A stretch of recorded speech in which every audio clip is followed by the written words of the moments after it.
I need it all. Do you want it though? Where do I begin? I see the hate, they don't wanna see me win. Bank deposits, I got more coming in. Top down, throw the money in the wind. I don't want it all. Heard these scammer had to switch up the accounts. Moving paper, gotta call it my account. It's all in, I can have it coming out. Been through the struggle, I can see another drop. Yeah, it's not a purse, it's a merge. 6 figures was a goal, now it's 9 or a hearse. Put it work. Used to pull up, not swerve. No time for the snakes, trying to put them in the dirt. That's word. I gotta get it, it's in my DNA. You only see the highlights, don't know what it takes. Last year stressing, got no sleep. Now I'm right between the courts, I don't know bleed. I see the hate, they don't wanna see me win. Bank deposits, I got more coming in. Top down, throw the money in the wind. I don't want it all. Heard these scammer had to switch up the accounts. Moving paper, gotta call it my account. It's all in, I can have it coming out. Been through the struggle, I can see another drop. Yeah, same circle, to the same gang. We just get to it, we don't gang bang. Lost some friends to the same thing. Keep a low pro when we maintain.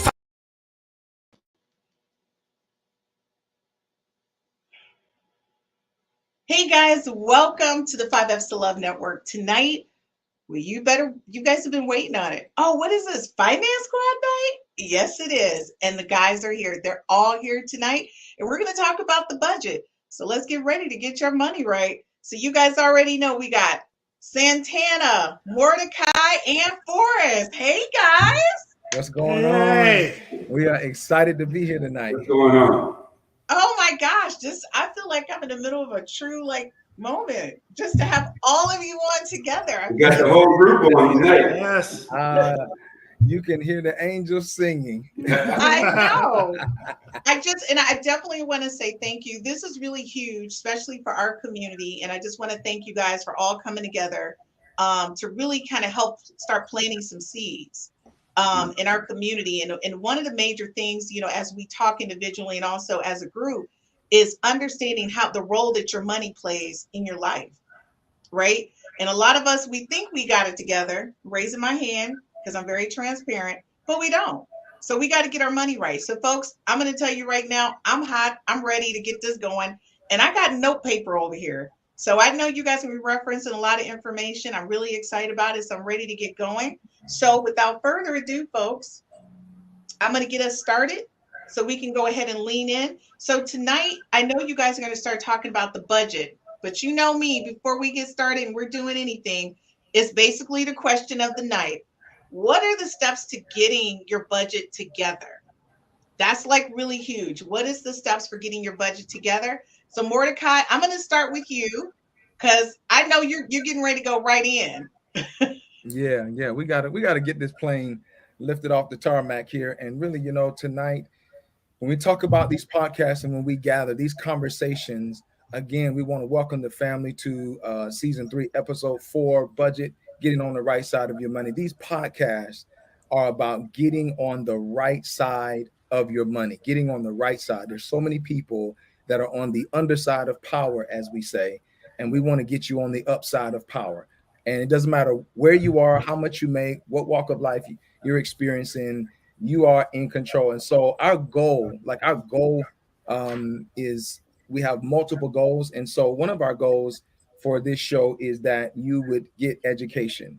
And so Santana and Forrest, we're here. And so we're talking about education. We want to inspire you. We want to get under your skin.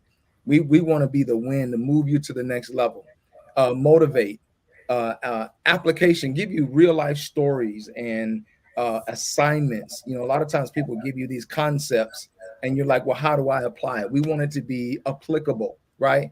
But then we also want to do some spiritual impartation because we often talk about how, your budget is a moral statement of your priorities. And so there has to be some spirit.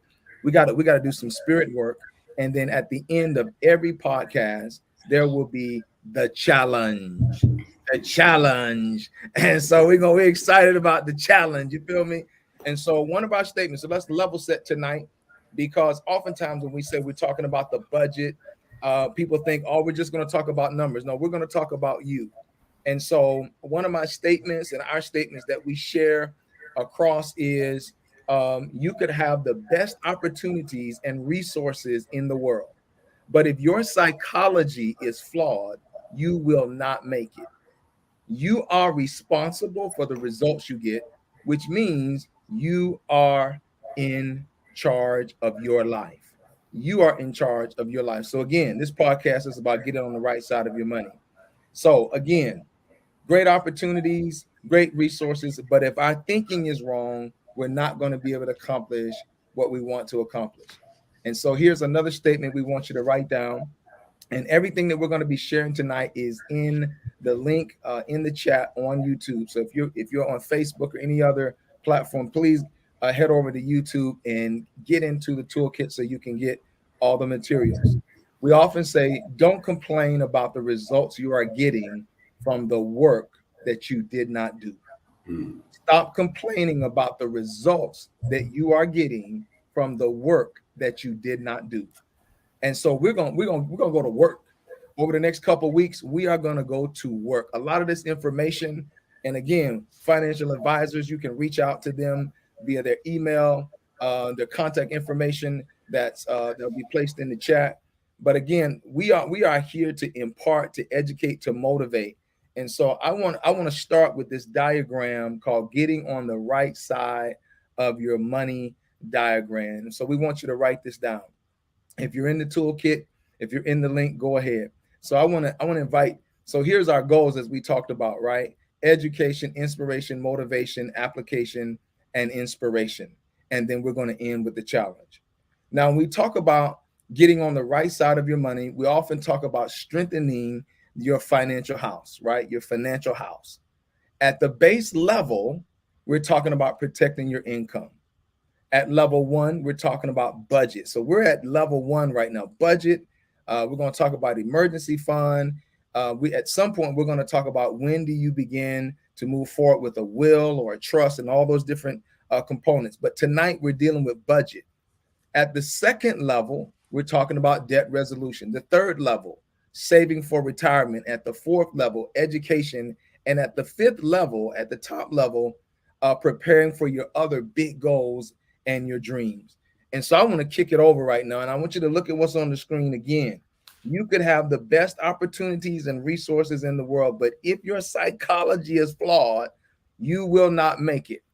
And so this is important. So Santana, I want to kick it over to you because in our conversation, we talked about the beauty of the budget and how the budget is an assessment. And I thought that was interesting as we begin to talk about this. So can you share a little bit more about what you would think? Yes, I think, in her introduction, she talked about, the steps of a budget. And the first thing a budget allows you to do is provide an assessment of where you are today. Now, a lot of people don't like this moment because, a lot of times we want to feel like we're well until we go to the doctor and they tell us what's really going on. The same thing is with a budget. Until you put it on paper, until you canonize it, till you put it pen to paper, you don't know where you're at. And a lot of times when you do that first budget, the assessment may frustrate you because now that I've really put it on paper, they say the old adage, men and women lie, but numbers don't. Yeah. So the numbers tell you at that particular moment where you're at. What do you need to do?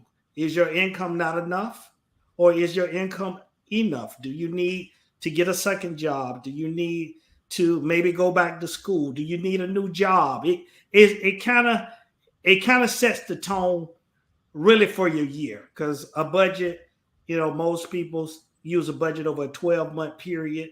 So at the beginning of a year, we're at the beginning of 2023.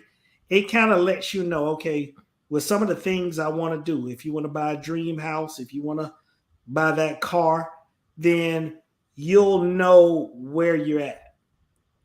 Yeah, I think that's important. When you go to the doctor, you go to any other professional, they do an assessment. Is that right? I mean, like for us, we talked about this, and Santana, we said that debt. Can you throw that out one more time? Well, that's I think it was about 10 years ago, I came up with this. Debt is doing everything before time. And one of what kind of dictates a budget a lot of times is how much your debt load is. And there may be things that you want to do, go on a vacation, uh, save for your child's education, or all these different things that the budget is being hampered or a dent in your income is being eaten up by debt. Now there's always a concept that debt, there's good debt like student loans, because at the end of the day, that debt is allowing you to increase your income, but you want to manage debt. Even in the Bible says if you owe a man after 7 years running, ask to be forgiven. So debt has to have a game plan, and I think most Americans, we get into debt without a strategy. So just as quick as you're getting in debt, you should have a strategy on how you're going to get out of debt. So let me ask this Hey question. guys, real quick, can I ask, before you go, Mordecai, let me ask you a question, because I kind of think we rushed past this. Can you break down this diagram so people have a better understanding of what the process is? Yeah, and I'll take it and I'll pass it to Forrest, and then we'll pass it back to Santana. But when we talk about protecting your house, this is a roadmap that we've laid out that will kind of guide our conversations over the next couple of episodes. And these guys shared it with me. I've shared it with many of our clients and things like that. So at the very base level, do you have a plan to protect your income? That is a whole conversation. We kind of hinted at one of the other episodes, but there are many ways you can protect your income. But you can't really get into that discussion until you get to level one, which is the budget. That's why we're starting with that tonight. And a lot of people have a budget, but they don't know about the emergency fund. And then we have those that they have a budget, they have emergency fund, but they don't have a will. And so we put that. This is how do you strengthen your financial house?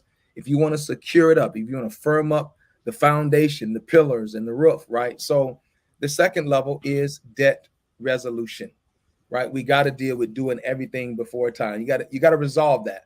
All the things that we purchased before time, right? And so whatever that might be. So there's strategies for how you resolve your debt. And there are many different strategies. That's a whole conversation.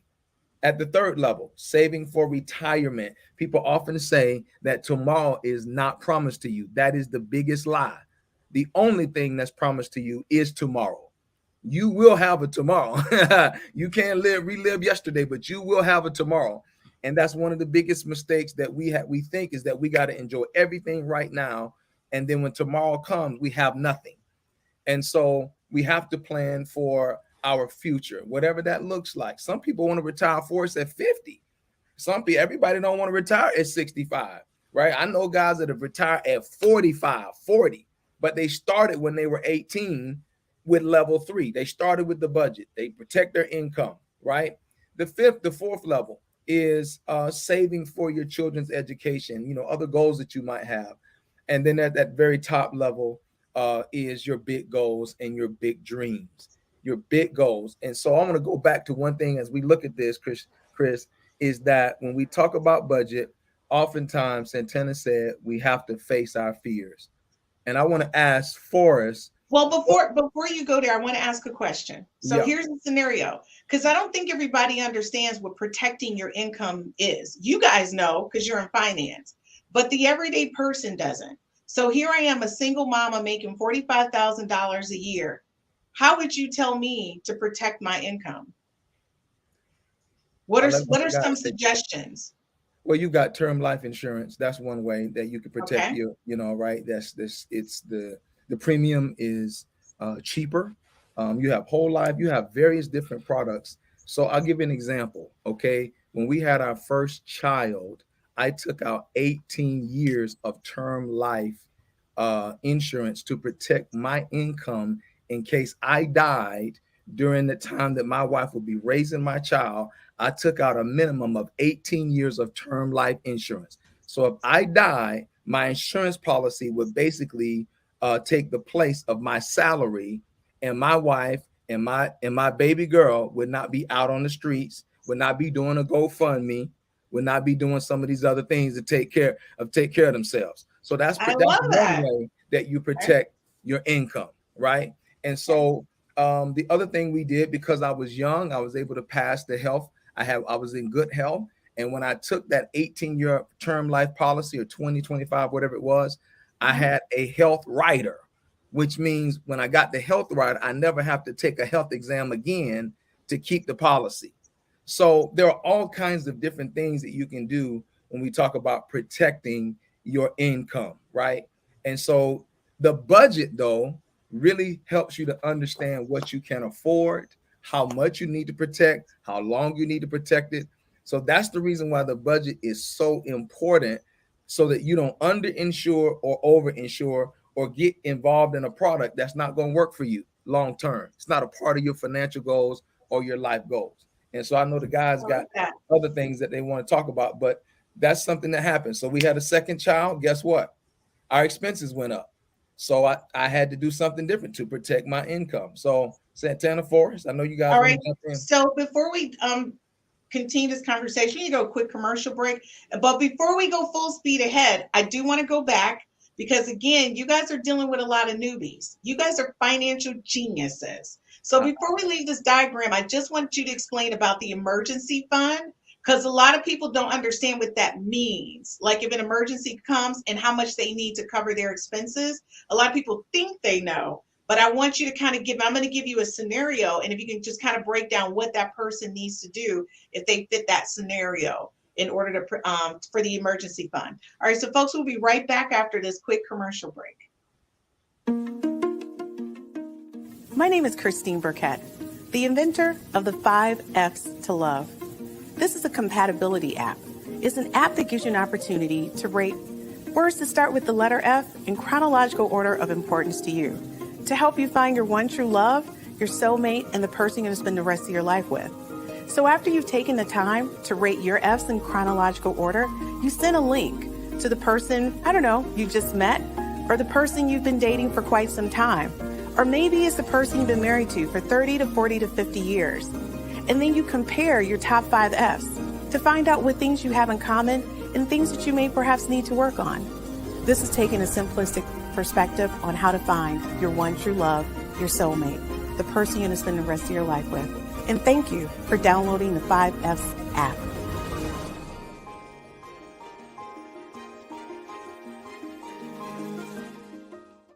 Hey guys, welcome back to the 5 F's to Love Network. Tonight, if you're just logging in and you're checking us out, it is the Finance Squad. Just a reminder that any information I share with you tonight is not recommended. They're only suggestions and only simply recommendations based on the scenarios that I provide. If you'd like to speak to any of these financial advisors outside of this podcast, please reach out to them to your personal offices. All right, so let's get started. I'm really excited. I'm going to say as a newbie, I count myself as a newbie, because I needed a better understanding. And again, I've been transparent with you guys. Yeah. And that's the other thing too, folks. The person who managing your money is going to know when you're totally BSing them. So just go in, know that you're going to be naked in front of them, literally, and they're getting ready to tell you all your business. So just real quick, because there's a lot of people who are going through divorce or separated or single, and that whole emergency fund thing, explain the difference between emergency fund you can tap into, emergency fund to cover your wages for so long to pay all your bills. There's two different things. So go ahead. Well, when you're speaking of emergency fund, it is just what it says. It's an emergency fund. Life happens. Much like COVID happened, things come, and if you don't have adequate cash, and we're talking about liquid cash stuff, meaning money you can put your hands on. Typically, we advise 3 to 6, not advise, but recommend 3 to 6 months. So if you got laid off and things happen, you at least have 3 to 6 months to pay bills. That's the big thing, because we wake up tomorrow, car breaks down, or something happens with your kids, you need to have access to money so there is not a crisis. So emergency fund puts you in a position that you're not immediately in a crisis. And a lot of people don't take this moment serious until they're in a crisis. You walk in tomorrow and your company is laying off 1,000 people, and unfortunately you're in that number. Well, the first thing you're doing is, wow, I don't have an emergency fund. I'll tell a story. When I transitioned out of my first company, after my first job, I had some money saved, but right before I really made the transition, I bought a laptop. I did this and that, and then as soon as I made the transition from the job, I totaled my car. I got in a significant accident. So then I'm stuck here with like, God, I had the emergency fund, but I didn't calculate everything. And then you're sitting here like, how do I make it through this moment? Like, what do I do? And, sometimes you better have good friends, a good family. So, but for those that are not fortunate enough to be able to reach out to people to get them through that gap, you better have your own emergency. And as a man leading a family, as a single parent, it is imperative that you set aside for what the old people say, for a rainy day. You need to have 3 to 6 months. I would prefer more 6, because you don't want to be forced to just take a job because you need money. So if you want to be in control, an emergency fund keeps you in control of your own life, because the moment you run out of cash, you either going to be going to a payday loan service, you're going to be calling a friend, or you're going to be in a desperate moment where you check a job that's not to your standard. So that's the importance of having an emergency fund, is while you're doing good, you put money aside to stay in control of your situation.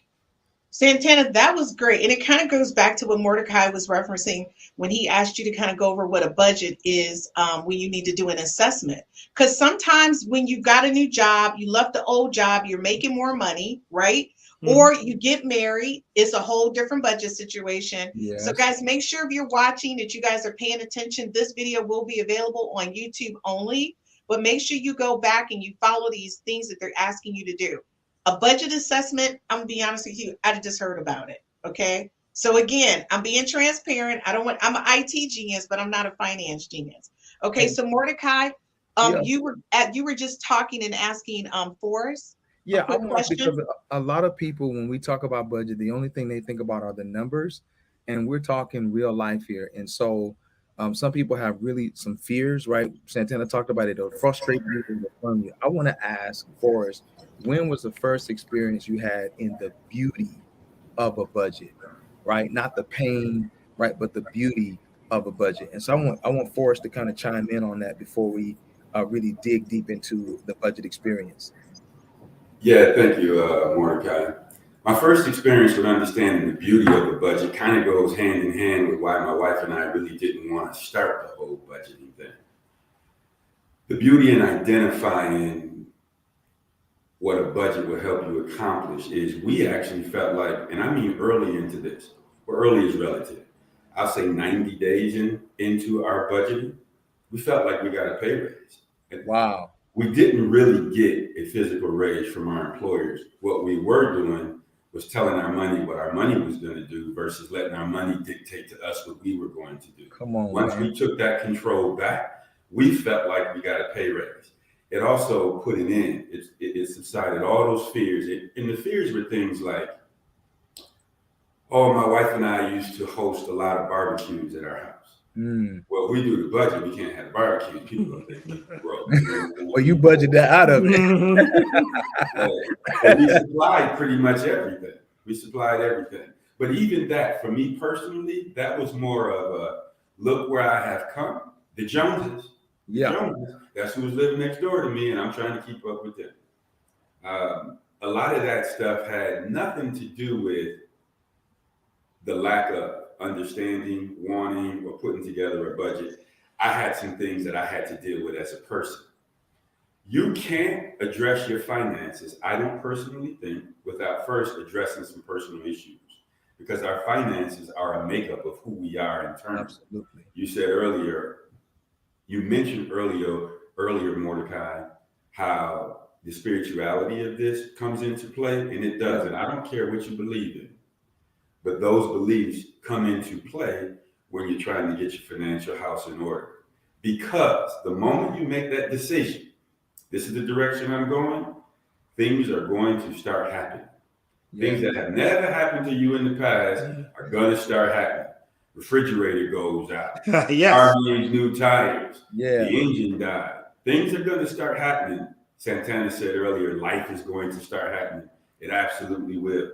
So, like, right before we break here, I wanna put a pin right here, because I want to come back, and I want us to dig into, like, when we talk about developing the assessment or going through the assessment process, we got to talk about what are our big goals and our dreams, and how we move these goals, right, these dreams into reality.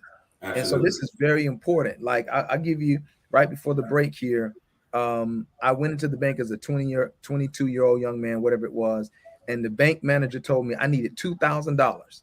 I was right on the edge. Whatever I was making, the same thing was going out. I was breaking even, right? So I was broke, and I had a young baby, and I went into the bank, and the guy told me, you got the capacity, you got the character, but you don't have the credit.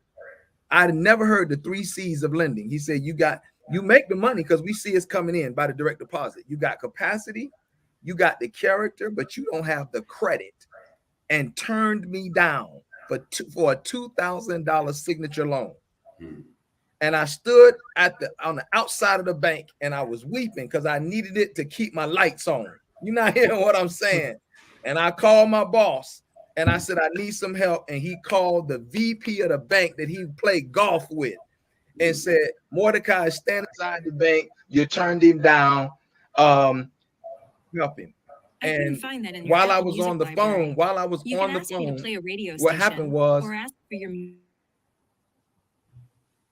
while I was on the phone, the door opened up, and the bank manager came and said, we were on the phone with your boss. He vouched for you, and the money was already in my account. I just signed my signature, and that was the day that I said, never again will I put my destiny in the hands of somebody else. We're going to go to commercial break.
Hey guys, welcome back to the 5Fs to Love Network. Tonight you see it is the Finance Squad, and they are live.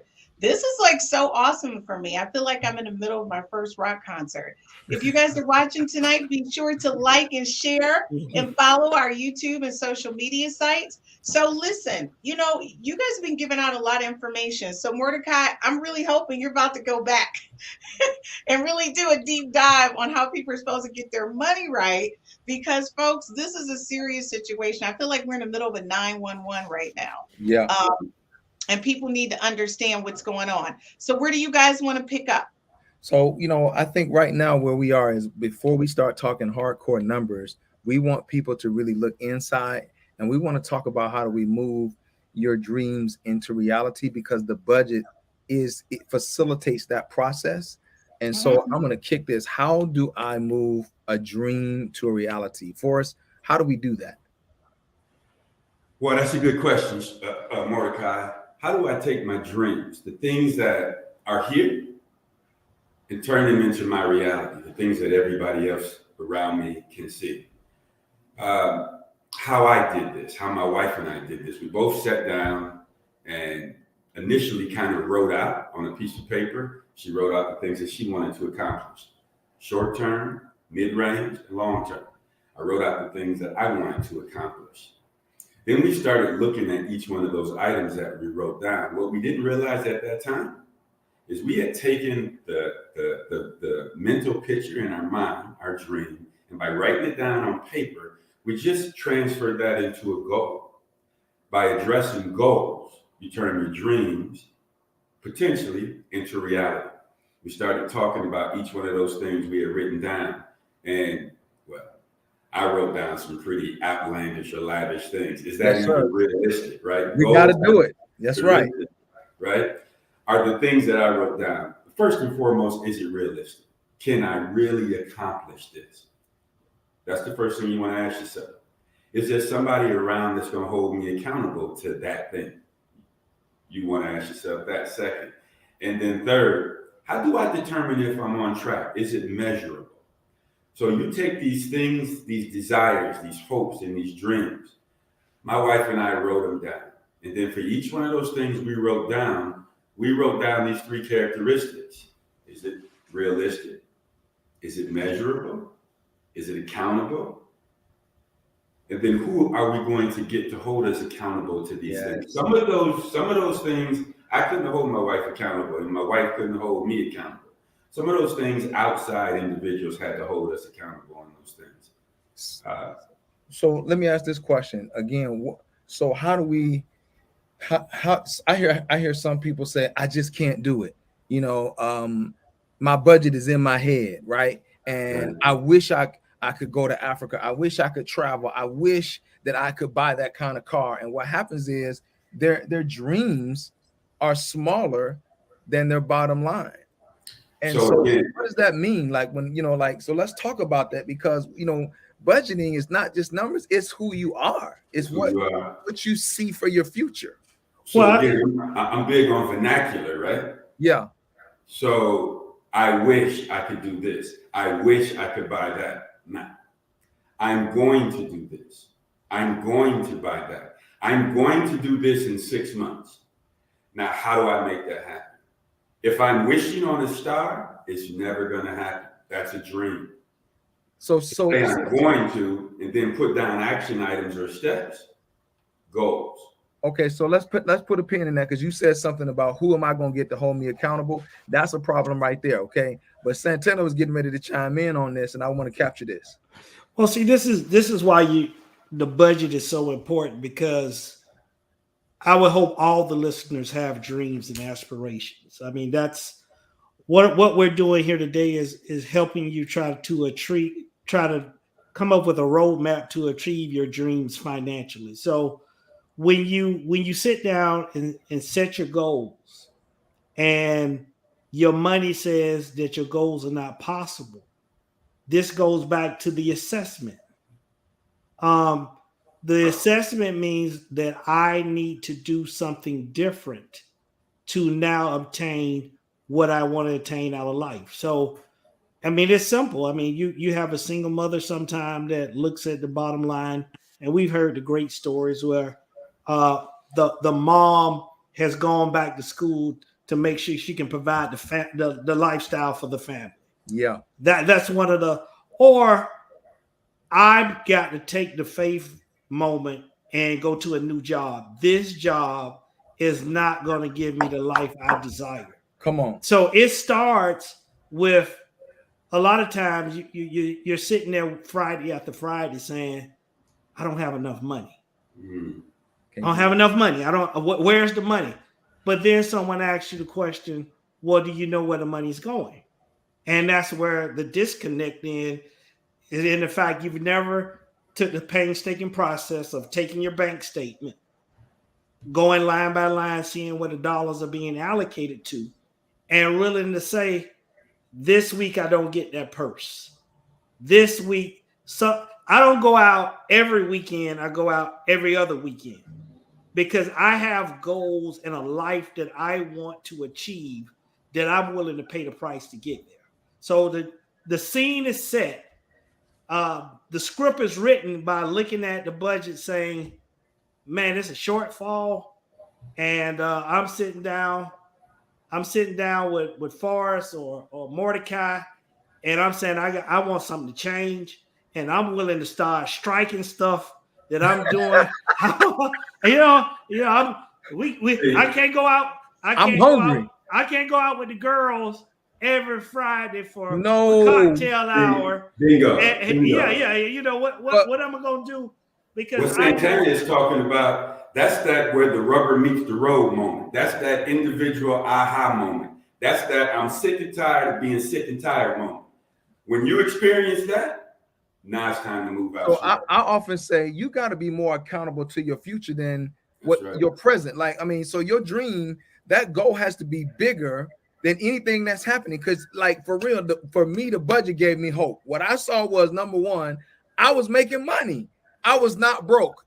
So I want everybody to say this: I am not broke. Like, you are, if you have a job and you got money coming in, you are not broke. It is about how we think about what we're bringing in, how we reallocate that, and apply that to some bigger things. And so I had to stop saying I'm broke, because every time I said it, I disrespected the budget. Again, we went through the budget, it gave me hope. It let me see. It goes back to vernacular. You said I'm broke, and broke's what you got. But see, the budget broke that. The budget broke my mentality because I saw, hold up, time out, partner. First of all, I'm getting 10 grand back on my taxes. I'm getting 8,000, 5 grand. Every year I'm getting 5, 6, 7, 8,000. Wait a minute, time out. What's my plan for the refund? Well, so I saw I was getting money. Our money was coming in. And when we did the budget, guess what happened to it? And I want to say this too, the budget, the beauty in the budget is that it helps you with your relationships with your significant others. My wife and I, we stopped pointing the fingers at each other and we started pointing at the budget. This is what we said. We don't need no outside party to hold us accountable for our future. We don't need that. We are accountable within ourselves and to our future.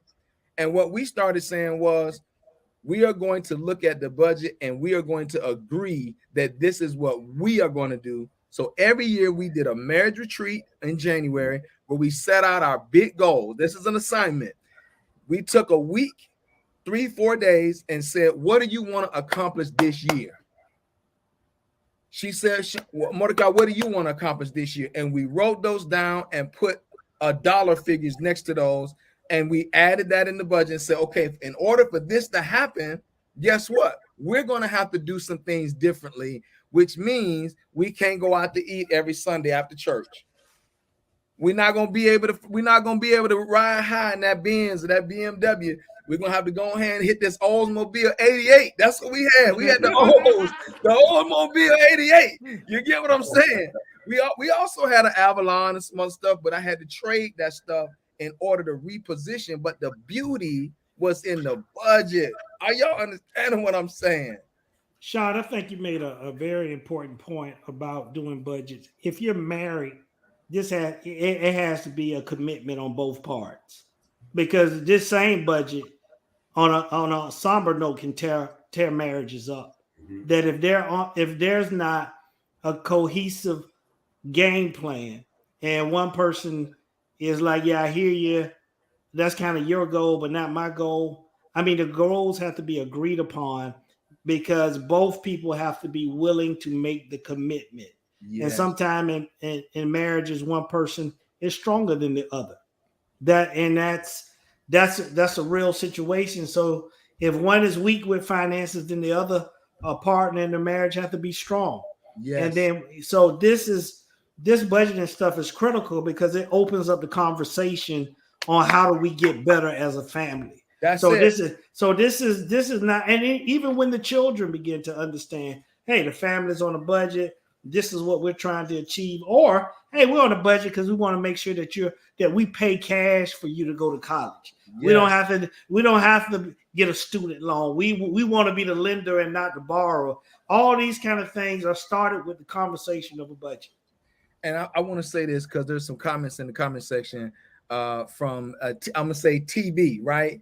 And TV said, I'm so excited that you all are educating so many. I hope many watch this and more episodes to come. Knowledge is key. And and I'm proud of my hubby. That's not fair. She on here all up in the comment section for her boo. This ain't boo podcast. This is the relationship podcast. This is finance squad, bro. You can't have your boo up in the comments like that. But then listen, the next we support each other, just like we did with the budget. We support each other. So we've talked about the assessment and how we strengthen our house and the beauty in the budget and how it really brings family together. It centers the conversation. It's not just about the numbers, but it's about what do you want to accomplish? What is your big life goal? This next conversation, we're going to go to commercial break. We're going to come right back and we're going to talk about the 9 general essentials that make up an effective budget. And then we'll go into a deeper dive. So let's go to commercial break and we'll be right back. Look at me, I'm on. Look at me, I'm on. Look at me, I'm on. Look at me, I'm on. Can't stop, keep going. Can't stop, keep going. Can't stop, keep going. Can't stop, keep going. Yeah. Okay. Hold up. Yeah. I'm chasing a bag, I'm racing the clock. Look at him block, watching him flop. See this in my sleep. When I ain't had shit on my thoughts in the car, I really was lost. Now I'm public with the soundscapes. Niggas floss, I'm really pulling strings for the pound cake. I see you went for a puppet in the clown face for a little wage. That shit the talk of the town is late. Still me, I never switch sides. Came a long way with the gas tank running on fumes. Can't stop, keep going. Can't stop, keep going. Have you ever felt? Are you listening? Damn.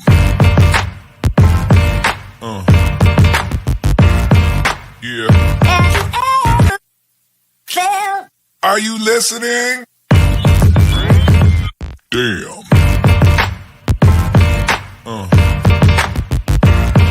Yeah. Yeah. Loving how you wind up for me. Tonight is all on me. Mash up the place for me, yeah.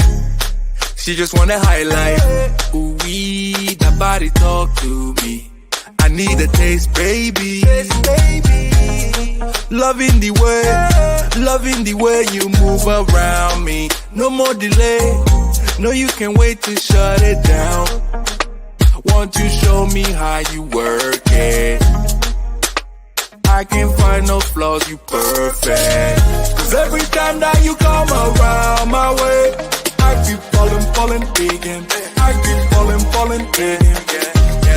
And every time that you come across my mind, I keep falling again. I keep falling again. In love. Yeah. Hey guys, welcome back to the 5S Love Network. Yes, tonight is the Finance Squad. If you're just joining us tonight, this is just a reminder that any information that we share tonight are simply just suggestions and recommendations based on scenarios in the content area.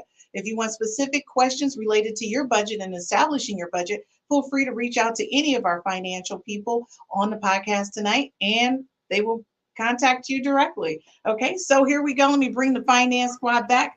Guys, you're like knocking it out the park over here. Like my notebook, by the way, is packed. All right. You guys are getting ready to go into these components, but I know what you're talking about. So I need to know what those formulas are. So like when you finish with this, I need to know what's up with them formulas because I didn't understand them personally. I just let you guys know it's like a Super Friends Unite formula thing. So it's going to be like hot. It's like Super Friends Unite. Okay. So guys, thanks a lot. I really appreciate it. Yeah, so let's talk about the 9 components, and we're gonna just jump into this Santana Forest because when I first started, I didn't have a way to organize, my expenses. Right? It was like, okay, I took my bank statement, and I just, everywhere I saw something coming out. But we're talking about something a little more organized and methodical. And so there are 9 general components, right? We call them key components, but underneath each one of these, there are other details, right? And so let's just look at this. And so I want to tee this up because this is important. We talk about housing, family, giving, transportation, leisure, right? Consumer debt, insurance premiums, as we talked earlier in the podcast, savings and taxes, right? So let's go back, Forrest. Let's talk about housing. When I'm setting up my budget, before we get into the formulas and the customized numbers, when I'm talking about housing, Santana and Forrest, what needs to be in that? Is that just my mortgage or my rent and I'm good? What else needs to be in that? So housing, some folks don't have a mortgage; they're paying rent. Right. So it might include a rent payment. When you're looking at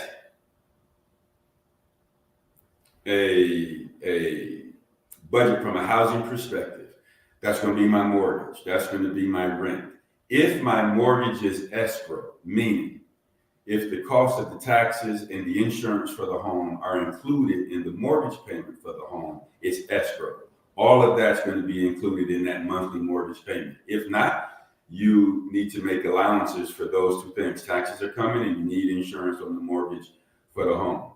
When my wife and I set our budget up, we also included in housing the things necessary to operate a house. Now, I'm not talking about food. I'm talking about utilities. I'm talking about the lights, the water, the heat. I'm talking about those things. What does it cost to run our household, excluding food, on a monthly basis? Or in the beginning, we broke it down by the week. What's due this week? What's due the second, the third, and fourth week of the month? Things specifically germane to running our household, again, the mortgage, the utilities.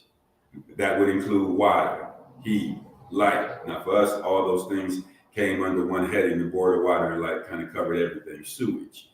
The trash gets hauled away every week. That's included in that monthly budget. All these things are very germane to putting together a budget for housing. Now, does this stand true for a business too? Because everything that I've done commercially, in terms of commercial lending and any buying property, they require a budget too. So I want to ask you guys: is this just personal, or does this apply to like an entrepreneur? From the personal side of things, it's definitely germane to the personal side of things. I'm gonna let Santana address the business side of things because that's actually what he does. You're muted, Santana.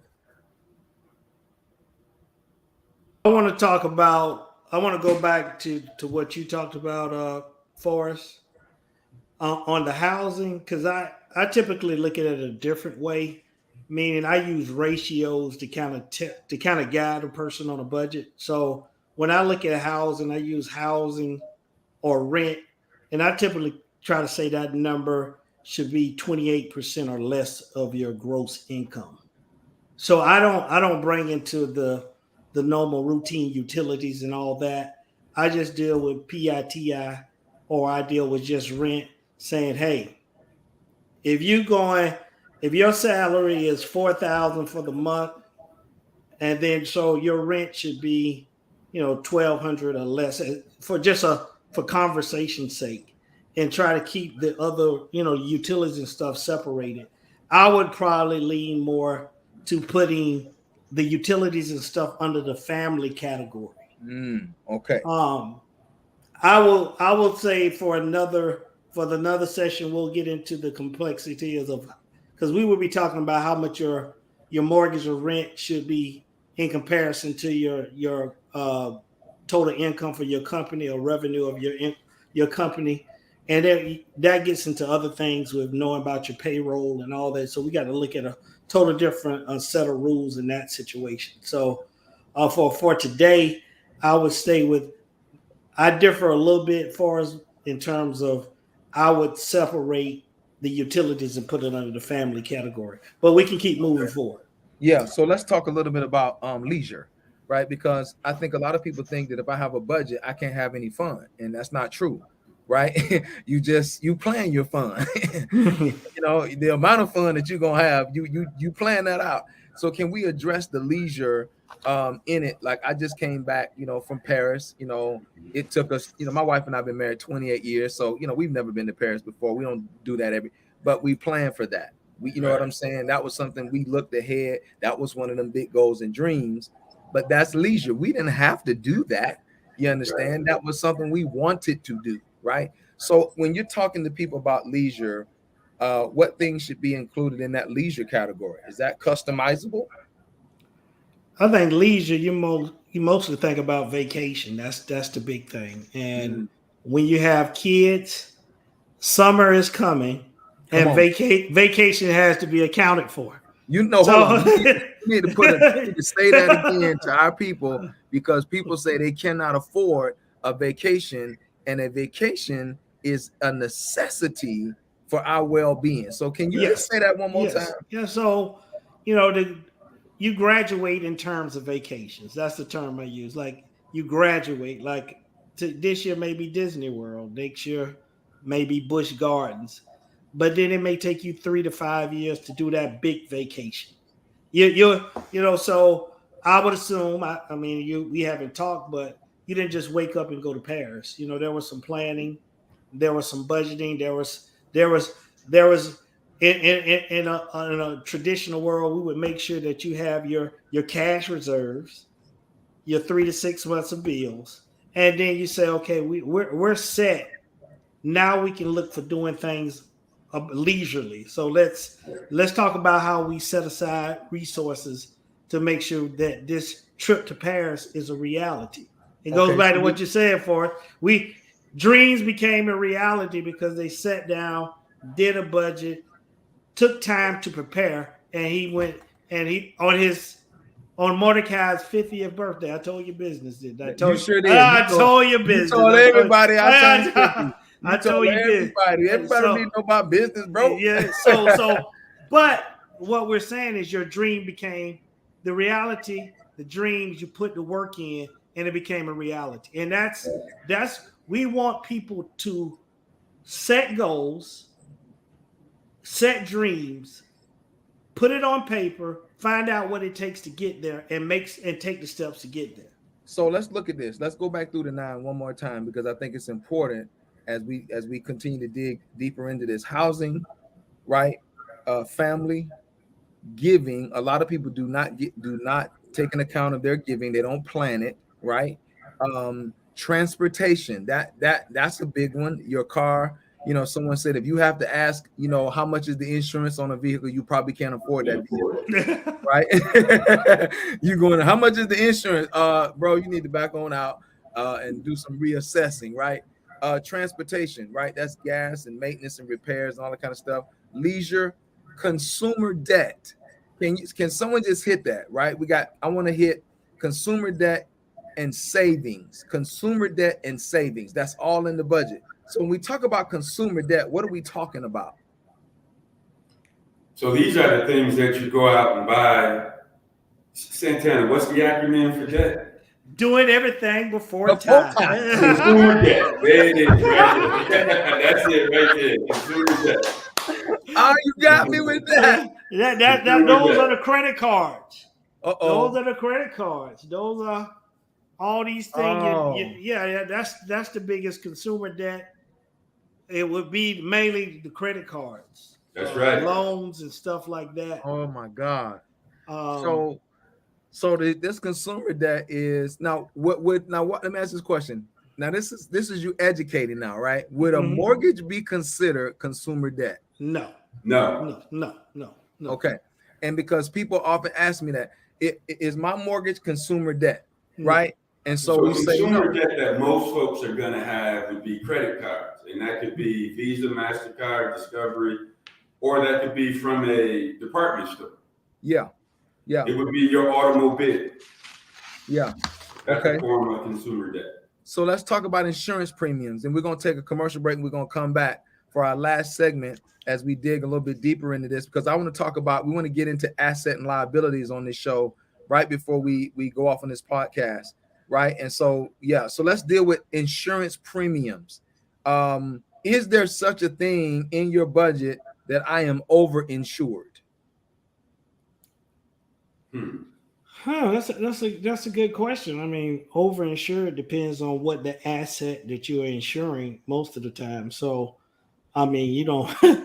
I don't think the insurance company is going to allow you to overinsure because they're liable for whatever you're insuring. So, the thing with insurance is there you can play with the deductibles. That when you're talking about trying to find ways to have more money in Come on. your budget on a monthly basis is, That's what I looking at the deductible. Now, here again, this is where it goes to emergency funds. All these things are working together. So if I increase my deductible, then I better have some money set aside for emergencies if I get in a car accident or anything happens. So even, if you're trying to lower your healthcare insurance premiums, Yes. well, you better have, especially if you got children or you're older, you better have emergency funds set aside. So if you do go to the doctor or something happens, you're not in a crisis moment and exhausting all your funds. So all this stuff with budgeting goes hand in hand. One impacts the other. So you can't pull one lever down and pull the other one up, and then you might have a crash. So if you build the house right, then you can begin to add the windows and the curtains. So let's talk about before we end this podcast with taxes. So that's like number 9. So we got housing, family, giving. This all the things we want you to do this week in the challenge. This is what we're going to talk about, the challenge. This taxes. How much am I paying in income tax and property tax? Forrest, is that in your budget? Income tax and property tax? Yeah. No. Both of those things are taken out. My income tax and my property tax are covered in other payments. So when I make my mortgage payment, my property tax is covered in my mortgage payment. So that's not something that I have to budget for on a regular basis. My income tax. So when I was employed by the state of Michigan, my taxes were taken out before I got my paycheck. There's a gross amount of money and a net amount of money. The gross amount of money means I'm required to pay my own taxes. The net amount of money means those things are taken out before I get my pay, so I don't have to worry about it. All right, so Forrest, end this here on this discussion, because when we pick up next week, we're gonna like take this budget discussion. We're gonna go deeper, like 30 seconds on asset liabilities. What are our greatest assets, right? Because that's what the budget is going to help us to begin to identify. So assets and liabilities, people listen. You could go down a rabbit hole both on the asset side and the liability side. To simplify it for what we're doing here, we're starting a budget. We're getting ourselves mentally focused and ready to start a budget. Every one of us has 3 main assets. They are your time, your mind, and your network. Can you say that again? Your time, your mind, and your network. I spend my time throughout the course of the day feeding my mind and cultivating my network. Those are assets, intangible assets that we all have that we need to put to use to start gathering what is really defined a true asset and avoid what is really defined as a true liability. Oftentimes, your assets and liabilities are recorded on what's called a balance sheet. And oftentimes you'll see an asset on one side and a corresponding liability for that same item on the other side. That's okay. That would be like your automobile. If I owe $5,000 on a car that's worth $10,000, that car is technically an asset to the tune of $5,000. Got it. If I owe $10,000 on a car that's worth $8,000, I'm in the hole. That car is no longer an asset physically. Yeah. Now, it gets me from point A to B, and there are other things that car brings to me that I find satisfactory. But just because those things are taken care of doesn't necessarily make that an asset. So let me ask this question. You said your time, your mind, and your network. And your network, yes. Network. So we want people to write the time, your mind, and your network. right? We're gonna pick that up next week on talking about these common assets, because when we talk about budget, oftentimes people don't think about themselves, time, your mind, and your network. That's that right there. That's a whole podcast. Santana, 30 seconds on asset liability, because that's what the budget is helping us to identify. Yeah, I think ultimately, like he just spoke of, we're talking about the real question is assets minus liabilities. What is your worth? Assets minus liabilities. What is your worth? Because ultimately, when you go to obtain financing, when you're doing these things, you should always know what your net worth is. And so one of the things the budget will do or should do first is go after that consumer debt. That budget, because normally the consumer debt is going to have the higher interest rates. And why sit here and make the bank rich? You know, to get rid of that debt, then you'll go. I mean, of course, the mortgage is a big another liability, but most of the time you're enjoying the house. But that credit card is just sitting out there lingering. Most of the time, the consumer debt you have, you don't even like the clothes anymore, or they don't fit. So, so why even keep that on the books when it probably doesn't have any useful life at this point? So let me ask this question. We want to end with the formula of 10, 20, 70. Let's start there, and then we're going to issue the challenge, right? So let's go back before. Let's talk about, Forrest, when we talk about 10, 20, 70, what are we talking about? Because you said that you gonna share your budget, that you and Teresa got, you're gonna share this 10, 20, 70, and we're gonna get into this on the next podcast, because everybody don't flow like this. But what's the 10, what's the 20, and what's the 70? Because that equal 100%. So 10, 20, 70 is a budget that my wife and I use. Now listen, you can break this down in any number of ways that is tailored to you and your household. For us, we went 10, 20, 70. All right, 10%. That's a tithe. The first check we wrote on a weekly basis was a tithe. Earlier, we talked about gross and net. We tied 10% gross. That's what our pay is before all the deductibles come out. What you make. Exactly. The 20% was a savings. The next thing we did was we paid ourselves. We saved. And that's broken down into 15% and 5% in separate savings accounts. We'll address that at a later date. The 70%, that 20% is a net number. That's after all the deductions come out. My check is deposited in the bank. We save 20% of that number. The 70%, that's what we lived on. We lived on 70% of what we brought home. Well, this started in about 1999. Prior to that, we weren't operating on a budget. By living on 70% of what we brought home, our month was never too much for our money. Let me say that again. By living on 70% of what we brought home, our month was never too much for our money. So that's we're gonna have to put a pin right there. Listen, our challenge for this week is list the top 3 things that you desire that will invoke the change necessary to go into this assessment process and face your fears. And the second part of the challenge is have your budget 100% filled in by the next podcast and show, so that we can take it to the next level. Listen, this is S3 episode 4, season 3 episode 4 of Budgeting 101, getting on the right side of your money with the finance squad. And I'm just excited to be here with 2 of these distinguished colleagues, friends, brothers, Santana Johnson and Forrest Boyer. Give us 5 seconds on one word that you want people to walk away with tonight. Forrest, you first. All right. I'm going to say faith. Faith. Got it. Sit down with your significant other or your accountability partner and believe that I can get out of this. Believe that there's something better for me on the other side. Santana? I'm going to say consistency. Set a budget and consistently adhere to it. My word is fight. I'm out. We'll see you next week. All right. All right.